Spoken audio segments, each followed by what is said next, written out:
Good morning my dear student, आपका स्वागत है आपके अपने ही चैनल हिंदी शिक्षा संकल्प में। मैं हूं वंदना, आपके लिए लेके आई हूं कक्षा 10 यूपी बोर्ड हिंदी की क्लास 8। बच्चों, हम लोगों ने काफी जीवन परिचय पढ़ लिए हैं, व्याख्याएं पढ़ ली है, प्रश्नोत्तर भी पढ़ लिए हैं, रसछंद अलंकार भी थोड़े थोड़े पढ़े हैं।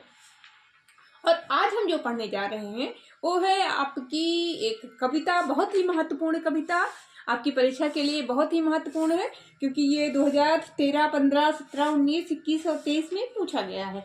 तो ये जैसा कि आपने पिछले वीडियो में पढ़ा, सुभद्रा कुमारी चौहान जी का जीवन परिचय, और आज हम उन्हीं की बहुत ही महत्वपूर्ण कविता झांसी की रानी की समाधि पर पढ़ेंगे। तो बच्चों, ये कविता उनकी एक बहुत ही प्रसिद्ध रचना, एक काव्य संग्रह त्रिधारा है, उसी से लिया गया है। और ये आपकी पाठ्य पुस्तक में, आपका काव्य खंड में झांसी की रानी की समाधि पर नामक शीर्षक से उद्धृत है। तो चलिए बच्चों, देखते हैं।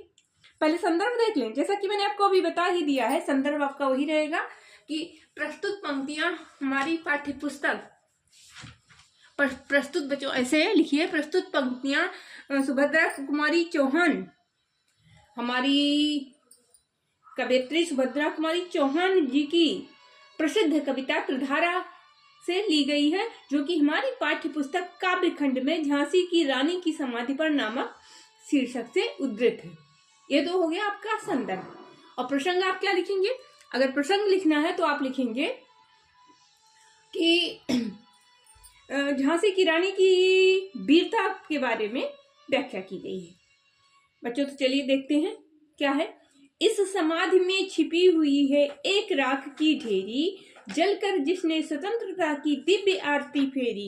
यह समाधि, यह लव समाधि है झांसी की रानी की, अंतिम लीला स्थली यही है लक्ष्मी मर्दानी की। यहीं कहीं पर बिखर गई वो भग्न विजय मालासी, उसके फूल यहाँ संचित हैं यह स्मृतशाला सी। सहे वार पर वार अंत तक लड़ी वीर बालासी, आहुत सी गिर चढ़ी चिता पर चमक उठी ज्वाला सी। तो चलिए देखते हैं इसके अर्थ को। बच्चों, कवयित्री क्या कहना चाहती हैं?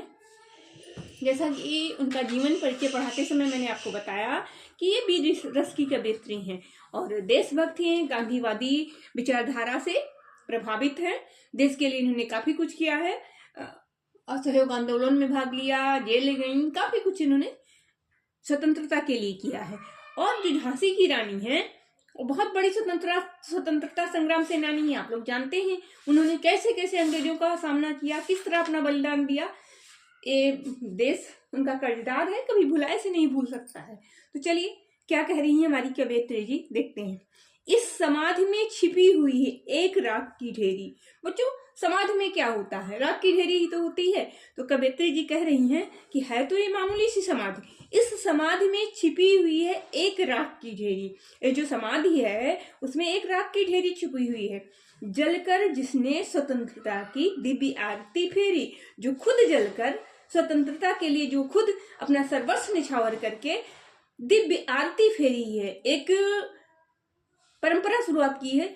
जिससे कि उस वक्त, कहानी तो आप लोग जानते हैं कि राजा का कोई पुत्र नहीं था, इसलिए अंग्रेजों ने राजा के रियासत को अपने से मिलाने में अंग्रेजों ने लेना चाहा था। तो रानी ने स्वयं एक दत्तक पुत्र लिया। दत्तक पुत्र को उस वक्त मान्यता नहीं प्राप्त थी।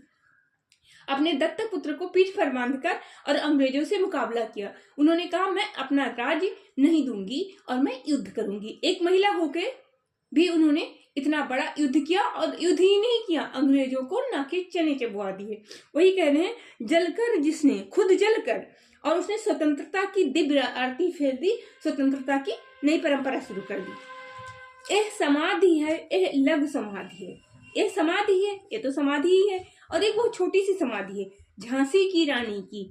और ये झांसी की रानी की समाधि है। बच्चों, कवयित्री कह रही हैं ये जो समाधि है छोटी सी, वो झांसी की रानी की समाधि है। अंतिम लीला स्थली है यही लक्ष्मी मर्दानी की। और ये अंतिम लीला स्थली है, वो लक्ष्मी मर्दानी जो पुरुषों की भांति लड़ी, उस मर्दानी की ये अंतिम, यहाँ पर अंतिम लीला उन्होंने की। यहीं कहीं पर बिखर गई वह भग्न विजय मालासी। कवयित्री कह रही हैं कि रानी यहीं पर जैसे भग्न टूटी हुई विजयमाला होती है उसी प्रकार से बिखर गई थी। उसके फूल यहाँ संचित है ये स्मृतिशाला सी। उसके फूल से अर्थ है बच्चों अस्थियों का, कि इस समाधि में रानी की अस्थियां संचित हैं।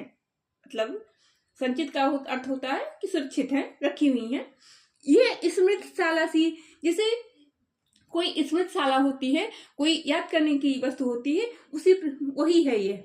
सहे वार पर वार अंत तक, वो वार पर वार, अंग्रेजों की वार पर वार अंत तक सहती रही। लड़ी वीर वाला सी, बड़ी वीरता के साथ लड़ती रही। एक कविता है ना कि खूब लड़ी मर्दानी वो तो झांसी वाली रानी थी, वो उसी से तो ये पंक्तियां हैं। आहुत से गिरी चढ़ी चिता पर, जैसे आहुति दी जाती है हवन में, उसी तरह स्वतंत्रता संग्राम रूपी हवन में उन्होंने अपनी प्राणों की आहुति दे दी। चमक उठी ज्वाला सी, और जब आहुति गिरी तो जैसे ज्वाला धधकती है उसी तरीके से रानी चमक उठी है। ये तो हुआ बच्चों कविता का अर्थ। अब आइए इसकी काव्य सौंदर्य को भी देख लेते हैं। भाषा इसमें सरल सुबोध खड़ी बोली है, शैली इसकी ओजपूर्ण और गीतात्मक है, और रस इसमें वीर है और ओज है। रस इसमें वीर है, गुण आपका ओज और प्रसाद है, शब्द शक्त आपकी अभिधा है, छंद आपका तुकांत मुक्त है, और अलंकार यहाँ पर यहीं कहीं बिखर गई ज्वाला सी में उपमा है, उदाहरण देने में दृष्टांत है, और आरती और फूल में श्लेष है। बाकी सर्वत्र आपका अनुप्रास अलंकार है। तो बच्चों ये तो हो गई आपकी व्याख्या, और बच्चों ये व्याख्या बहुत ही इंपॉर्टेंट है, 2013, 15, 17, 19, 21, 23 में पूछी गई, इसलिए खूब अच्छे से पढ़ना। और अगर आपको हमारा वीडियो पसंद आ रहा है तो लाइक कीजिए, कमेंट कीजिए, शेयर कीजिए, और हमारे चैनल से जुड़िए।